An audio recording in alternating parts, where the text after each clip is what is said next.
तो 17 सालों में क्या था, शुरू के 5 सालों में नीतीश कुमार ने काम किया। उसमें क्यों किया काम, इसलिए केंद्र में यूपीए की सरकार थी और लालू यादव रेल मंत्री थे और उन्होंने जो बिहार को दिया उस वक्त स्पेशल पैकेज, उसकी वजह से बिहार में नीतीश कुमार मुख्यमंत्री थे, काम हुआ। लेकिन 2010 के बाद से नीतीश कुमार ने कोई काम नहीं किया। उसके बाद इस 17 महीनों में काम हुआ, जिसकी वजह से बीजेपी खलबला गई और नीतीश कुमार को हाईजैक कर लिया।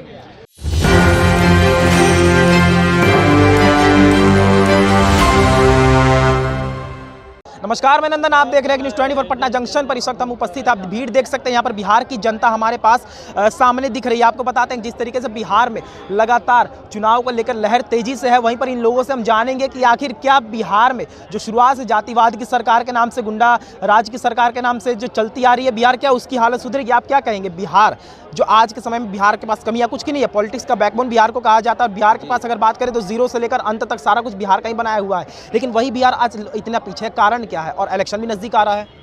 देखिए, कारण इसीलिए है क्योंकि पिछले 25 वर्षों से कोई सत्ता परिवर्तन हुई नहीं ठीक ठाक। परिवर्तन होना चाहिए, बिल्कुल परिवर्तन होना चाहिए। ये कह रहे हैं कि परिवर्तन होना चाहिए। आप क्या कहेंगे कि लगातार ये बात कह रहे हैं, डायरेक्ट कह रहे हैं कि लालू और नीतीश को छोड़? नहीं, लालू जी नहीं, केवल नीतीश जी और भाजपा। अच्छा, नीतीश बांटने चाहिए। हाँ, नीतीश और भाजपा। क्या कहिएगा? देखिए, जो 17 साल से नीतीश कुमार के नेतृत्व में सरकार चल रही थी, उसके बाद महागठबंधन की सरकार बनी, तो 17 सालों में क्या था, शुरू के 5 सालों में नीतीश कुमार ने काम किया। उसमें क्यों किया काम, इसलिए केंद्र में यूपीए की सरकार थी और लालू यादव रेल मंत्री थे और उन्होंने जो बिहार को दिया उस वक्त स्पेशल पैकेज, उसकी वजह से बिहार में नीतीश कुमार मुख्यमंत्री थे, काम हुआ। लेकिन 2010 के बाद से नीतीश कुमार ने कोई काम नहीं किया। उसके बाद इस 17 महीनों में काम हुआ, जिसकी वजह से बीजेपी खलबला गई और नीतीश कुमार को हाईजैक कर लिया। तो हम यही नारा देते हैं, 17 साल बनाम 17 महीना पर वोट कराओ। और युवा आज जग गया है, क्योंकि उनको रोजगार मिला। आप देख लीजिए, TRE1 में सिर्फ एक विभाग, शिक्षा विभाग में कितनी नौकरी मिली? 75,000 तो 125 में नौकरी मिली। 1 लाख TRE2 में नौकरियां मिली। तो इसकी वजह से जब रोजगार, हर घर में नौकरी मिली है, कोई ऐसा नहीं है कि किसी में मिला किसी में नहीं मिला। और एक और काम बहुत अच्छा किया इस सरकार ने, जातिगत जनगणना, जिसके से पता चला कि कौन किस पायदान पर है। को लेकर बहुत सारी बातें भी उठी। देखिए, यहाँ पर सर्वे करते हैं। आपके दरवाजे पर कोई सर्वे करने आया था? मेरे दरवाजे पर आया था, मेरे पास फोटो भी है। नहीं। आप में आया था? चलिए, आप में आया था? हाँ, आया था। हम लोग तरफ आया था गाँव में। अच्छा, आप में नहीं आया था? नहीं। कहाँ रहते हैं आप? बिहार में। बिहार में तो रहते हैं। बिहार में कहाँ रहते हैं? सब भागलपुर जिला में। अच्छा, उस दिन आप नहीं रहे होंगे घर पे? नहीं। अच्छा, आप जातीय जनगणना जो निकला था 3 अक्टूबर को शायद निकला था ना, अक्टूबर में, तो क्या आप सहमत थे उससे? सहमत थे, लेकिन नहीं आया था शायद, मेरे गांव में नहीं आया था वो। मेरा सहमत थे ना? मतलब नीतीश जी जहाँ उस समय राजद के साथ सही काम किए थे ना? किए थे, लेकिन किए थे। यानी कि राजद की सरकार आनी चाहिए बिहार में। वो तो मैं कहना नहीं चाहूँगा, लेकिन अब पता नहीं। अब देखिए, राजद की सरकार तो आएगी ही आएगी बिहार में, लेकिन राजद के समर्थन से केंद्र में पहले सरकार बनेगी। हाँ, ये तो हम लोग सब चाहते हैं, सब युवा यही चाहता है, क्योंकि अब जो बिहार मॉडल है ना, वो पूरे भारत में लागू होना चाहिए। आंकड़ों की बात करें तो 17 साल बनाम 17 महीने बहुत कुछ दर्शाते हैं। उस पर क्या कहिएगा? वो जो भी उस पर कहेंगे, लेकिन मैं तो यही कहना चाहूँगा कि लोग जातिवाद के नाम पे बहुत ज़्यादा भावुक हो जाते हैं। और ये कहना चाहते हैं कि राजद ना जातिवाद करती है। कहाँ से जातिवाद करती है? कौन कह दिया? जातिवाद किस आधार पे? थोड़ा पूछिए। एक प्रूफ होना, तथ्य होना चाहिए ना। क्या तथ्य है कि जातिवाद करती है? जातियां तो हैं, इसमें कोई और, लेकिन उन जातियों को जो पीछे रखा गया है, तो उन जातियों को राजद ने ऊपर उठाने का काम किया है, मेन स्ट्रीम में लाने का काम किया। तो अच्छी चीज है ना, अति पिछड़ों को वो मेन स्ट्रीम में लाने का काम कर रहे हैं। अगर 2 रोटी हम खा रहे हैं तो 2 रोटी हमारा भाई भी खाए। ये तो राजद ने बहुत अच्छा काम किया। और शुरू में विधानसभा से ये बात पास हुई और सर्वदलीय मीटिंग हुई और बीजेपी के लोग भी जाकर के मोदी जी से मिले कि केंद्र सरकार जो जातिगत जनगणना कराए। लेकिन उससे पहले जो है केंद्र सरकार नीतीश कुमार को हटा देना चाहती थी, तो नीतीश कुमार आ गए महागठबंधन में और महागठबंधन ने, यानी कि उस वक्त बिहार सरकार ने अपने खर्च पर करवाया काम, केंद्र ने कोई सहयोग नहीं दिया। केंद्र ने, बल्कि बीजेपी के लोगों ने कुछ फर्जी लोगों को खड़ा करवाया, केस करवा दिया ताकि जनगणना रुक जाए। लेकिन अमित शाह आए थे, पता है ना? हाँ, बिल्कुल, अमित शाह जी आए थे, पता है। क्या कहिए, केंद्र से लोग चलकर बिहार में आ रहे हैं, कुछ विकास की बात? देखिए, आना होगा, बिना एक काम नहीं चलने वाला, और आएंगे तब भी काम नहीं चलने वाला है, क्योंकि जनता समझ चुकी है कि ये लोग सिर्फ और सिर्फ जुमला फेंकेंगे और कुछ करने धरने वाले हैं नहीं। अच्छा, वो आए थे, आपने पूरा उनका बयान सुना था? हमने बयान नहीं सुना, लेकिन हम यही कहेंगे कि वो वही कहे होंगे जो इससे पहले भी कहे थे, है कि नहीं? कोई नया नहीं कहेंगे, हर 5 साल हर इलेक्शन में वो वही कहेंगे। लेकिन हम ये पूछते हैं, 2014 में उन्होंने कहा था पटना यूनिवर्सिटी को सेंट्रल यूनिवर्सिटी का दर्जा देने का, क्या पूरा हुआ? स्पेशल स्टेटस का दर्जा मिला बिहार को? राजद आनी चाहिए, है ना? राजद आनी चाहिए, इंडिया आनी चाहिए, ये इंडिया है। इंडिया में इंडिया गठबंधन की सरकार होनी चाहिए, आनी चाहिए राजद। हाँ, बिल्कुल, महागठबंधन की सरकार बननी चाहिए। अच्छा, आप लोग क्या कहते हैं, महागठबंधन की सरकार आनी चाहिए? आनी चाहिए। नहीं नहीं, महागठबंधन में बहुत सारे लोगों का डिसीजन होने लगेगा ना, एक का खुद का डिसीजन नहीं ये होगा। कह रहे हैं कि महागठबंधन में बहुत सारे माइंड्स चलने लगेंगे, किसी का डिसीजन नहीं होगा। नहीं ऐसा नहीं है, अच्छा ऐसा नहीं है। यहाँ पे अगर बहुत सारे माइंड चलेंगे तो अच्छी बात है ना।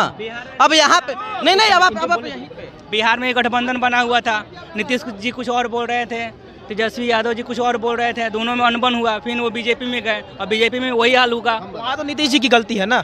अब किसी की गलती है, मतलब वो जो कॉम्बाइंड था ना सरकार, उसमें दिक्कत हुआ ना।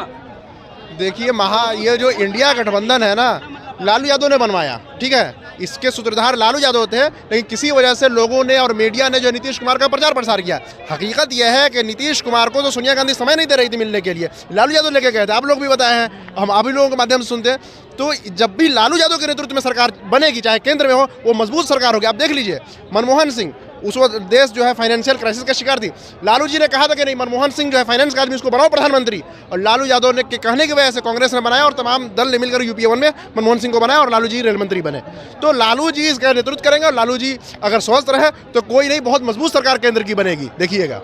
लेकिन बहुत लोग ये दावा करते हैं कि राजद अगर आती है तो जातिवाद की सरकार करती है, और बहुत लोग ये भी दावा करते हैं कि अगर राजद आती है तो वह गुंडा राज और ऐसे ऐसे तमाम नाम भी दिए गए हैं। अच्छा, कहाँ गुंडा राज हुआ है? कहाँ गुंडा राज टीचर वाला किया है वैकेंसी में वो अपन जाते में नौकरी दे तब और क्या, सही बात है। आप देखिए जातिवाद का जहाँ तक बात है, टीचर की नौकरी कौन सी विशेष जाति को क्या कहिएगा, क्या राजद की सरकार अगर बिहार में आती है तो बिहार क्या उच्च बनेगा? पहले राजद का सरकार तो केंद्र में भी था, तो क्या बनाया था? बहुत अच्छा हुआ।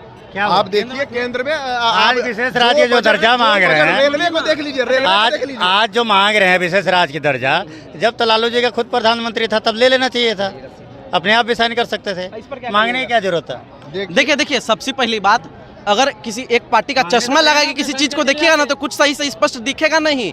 इन्होंने पूछा कि लालू जी जब केंद्र में थे तो उन्होंने क्या किया। हम सभी जाने, जब श्री लालू प्रसाद यादव जी रेल मंत्री थे तो रेलवे कैसे फायदे में आई। नहीं, इनका सवाल है कि उस समय बिहार को लालू यादव के पार्टी का प्रधानमंत्री था, हम उसकी बात कर रहे हैं। हाँ, मालूम होना चाहिए। क्या नाम है, उस समय विशेष राज्य का दर्जा क्यों नहीं मांगा? नहीं, स्पेशल स्टेटस का जो है झारखंड के अलग होने के बाद शुरू हुआ है। बस देवगौड़ा कब थे? झारखंड के बाद थे। स्पेशल स्टेटस में ले लेते, क्यों ले लेते? ये हर चीज का नियम और रूल होता है। अब झारखंड अलग करके नियम बना रहे हैं ना यार, अब फिर कहते हैं कि संविधान ठीक नहीं है।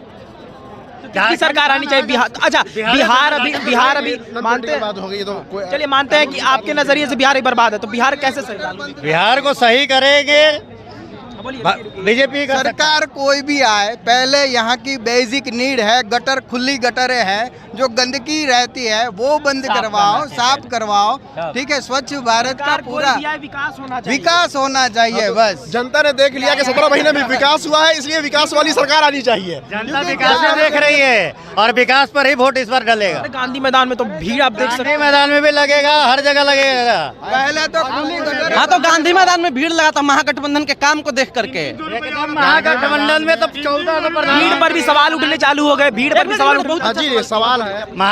महागठबंधन में 30-40 को तो सब प्रधानमंत्री है। ममता बनर्जी प्रधानमंत्री बनेंगे, हफ्ता में 7 दिन होता है, 7 दिन अलग अलग बनेंगे। हफ्ता में 7 दिन है, 7 दिन अलग अलग प्रधानमंत्री बनेंगे। और क्या बनेगा? केजरीवाल प्रधानमंत्री बनेगा, जो है पीएम का चुनाव नहीं करती है, सुन लीजिए, प्रधानमंत्री बनेगा। जनता एमपी का चुनाव करती है और एमपी पीएम का चुनाव करती है। ये बीजेपी ने शुरू किया है सबसे पहले 1999। अब की बारी अटल बिहारी, ये बीजेपी ने इसमें शुरू किया। इस देश के अंदर लोकतांत्रिक देश में अच्छा नहीं था कि प्रधानमंत्री का चुनाव होता, एमपी का चुनाव होता है, पीएम का एमपी चुनाव करता है, ठीक है कि नहीं। चूंकि इनकी मानसिकता संविधान बदलने की थी, इसलिए चाहते हैं कि एक को चुनाव हो। आज आप बता दीजिए कौन कौन मंत्री है कैबिनेट केंद्रीय कैबिनेट मंत्री का नाम, सिर्फ मोदी जी का नाम जानते हैं, इसलिए वो पीएम ही की बात करते हैं। कौन पीएम चाह रहा तुम्हारा? भाई हमारा कोई पीएम चाहे, हमारा हर एमपी पीएम बनने का लायक है, लेकिन वही सब मिलकर किसी एक को बनाएंगे, जैसे लालू जी ने बनवाया था 2005 में और 2010 में। ओवरऑल बात यह आती है कि सरकार चाहे कोई भी विकास होनी चाहिए, है ना। विकास तो करके दिखा दिया ना 17 महीने में, जिसने विकास किया उसी को बैठा दो फिर से। कोई जवाब है? बोलिए बोलिए देख सकते हैं पटना जंक्शन के पास इस वक्त हम उपस्थित है और हमने साफ तौर पर पूछा कि अगर बिहार की जनता की बात करें तो उनके मन में आखिर कौन है, तो साफ तौर पर स्पष्ट रूप से आप सुन सकते हैं कि बिहार की जनता आखिर किसे सपोर्ट कर रही है। तो ये ऐतिहासिक रिपोर्ट, बाकी और तमाम खबरों के साथ देखते हैं। स्टार्ट फॉर मैंने के साथ धन्यवाद।